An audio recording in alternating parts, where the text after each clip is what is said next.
Salut tout le monde, c'est Armir et aujourd'hui on se retrouve pour un nouveau Métécon. Vous l'avez peut-être vu partout sur les télés, sur vos fils de réseaux sociaux ou autres. Cette semaine, nous n'avons vu que ça. Harvey. Oui, j'ai fait un Métécon dessus la semaine dernière avant qu'il arrive pour vous dire ce qu'on attendait d'Harvey. Maintenant qu'il est passé, on va pouvoir faire une rétrospective parce qu'il s'en est passé des choses pas comme prévu. Pour tout vous dire, j'ai voulu appeler l'épisode de la semaine dernière « Houston a un problème », mais j'étais pas sûr que l'ouragan touche particulièrement cette ville et sa banlieue.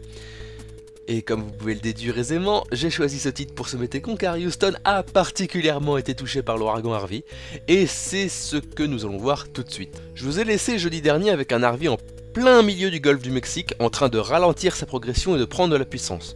Je vous ai dit qu'il ne devait pas dépasser la catégorie 1 sur 5, avant de rajouter une image au montage vous montrant que l'ouragan pourrait peut-être atteindre la catégorie 3, d'après un nombre très limité de modèles de prévision.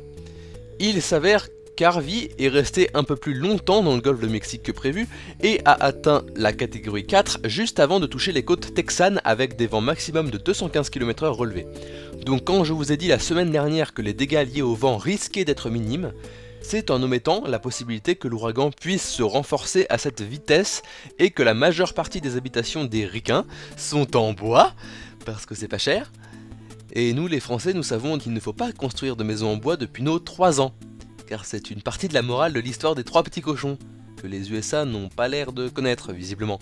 Du coup, il y a eu des dégâts aux maisons dans cette zone là, car la zone d'entrée du cyclone sur les terres. Ensuite, comme je vous ai dit la semaine dernière, un ouragan qui rentre dans les terres perd très rapidement de sa puissance, donc Harvey se désorganisa très rapidement et se rétrograda très rapidement en simple tempête tropicale. Sauf que l'histoire ne s'arrête pas là.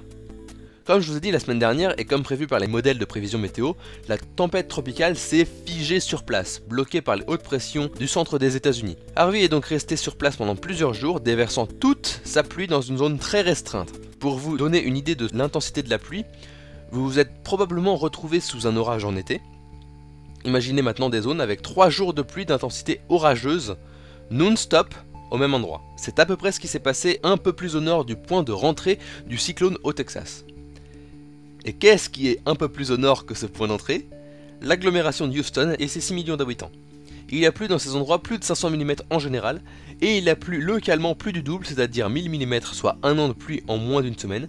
Il a notamment plu 1252 mm au sud-est de Houston et 1318 mm à Cedar Bayou, ce que d'après ce que j'ai compris brise le précédent record de cumul de pluie apporté par un système tropical aux USA, tout système tropical confondu, mais je peux me tromper. Pour vous donner une idée de ce que représente 1318 mm de pluie, c'est globalement la quantité de pluie qui est tombée sur Paris depuis septembre 2015, c'est-à-dire depuis 23 mois. C'est aussi plus que ce qui est tombé durant toute l'année 2016 à l'aéroport intercontinental Houston. Alors forcément, une telle quantité de pluie sur des sols hyper artificialisés, ça crée des inondations monstrueuses avec des digues à la limite de la rupture, des évacuations, des secours partout, mais aussi des morts. Le bilan provisoire à l'heure où j'écris cette vidéo est de 18 morts et il n'est que provisoire. Il pourra encore augmenter lorsque la décrue rendra des zones accessibles de nouveau. Si le bilan reste à 18 morts, ça reste un bilan relativement faible pour un cyclone de cette intensité. Pour vous faire un comparatif, Sandy, ouragan de moindre intensité et étant passé au large avant de se rabattre sur les terres vers New York, avait fait 131 morts rien qu'aux USA alors qu'il avait beaucoup moins plu. Est-ce dû au progrès des modèles de prévision, à l'anticipation des conséquences et des évacuations ou à des zones moins vulnérables? Je ne sais pas, mais il y a indéniablement un progrès. Est-ce que ces progrès seront mis à mal car Donald Trump a réautorisé les constructions en zones inondables? Peut-être. Est-ce que les Américains devraient arrêter de construire des maisons en bois? Oui. Si une inondation permet de plier comme ça une barrière de béton au milieu d'une autoroute, oui parce que c'est du béton ça, sachant qu'habituellement ça peut résister à un choc frontal d'une bagnole en pleine vitesse pour éviter de provoquer un accident sur la voie d'en face, imaginez ce que ça fait ce type d'inondation sur une putain de maison en bois. Aujourd'hui cet ouragan se décale un petit peu plus vers l'est et perd de sa puissance et va mourir à l'intérieur des USA. Fin d'Harvey, ce qu'il s'est passé en France paraît presque insignifiant par rapport à cet ouragan fourbe et mesquin.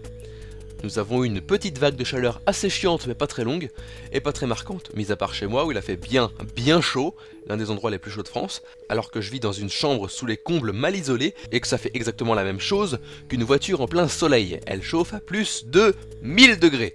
Bien, suite à cette petite vague de chaleur, sauf à Lyon et dans ses alentours, ainsi que dans la région toulousaine, où d'après les vigilances météo France on pouvait parler de canicule, eh bien rien de bien sympa. Quelques petits orages pendant le week-end, quelques gros orages dans la nuit d'hier soir, rien de bien folichon.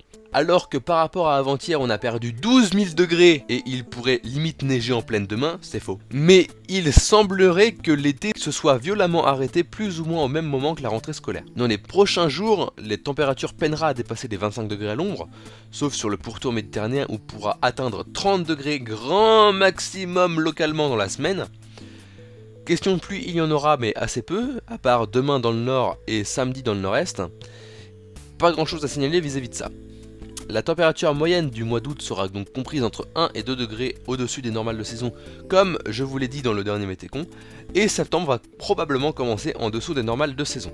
On a l'impression d'avoir eu un été pourri, mais l'été météorologique 2017 fait partie du top 5 des étés les plus chauds jamais enregistrés, et cela a bien été aidé par la canicule précoce du mois de juin, mois exceptionnellement chaud.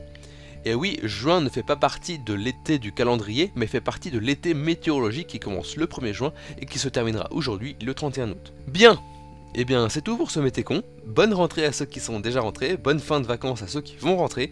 Nous, on se retrouve très prochainement pour une nouvelle vidéo. Votre princesse vous dit au revoir et que le pouvoir de la jupe soit avec vous.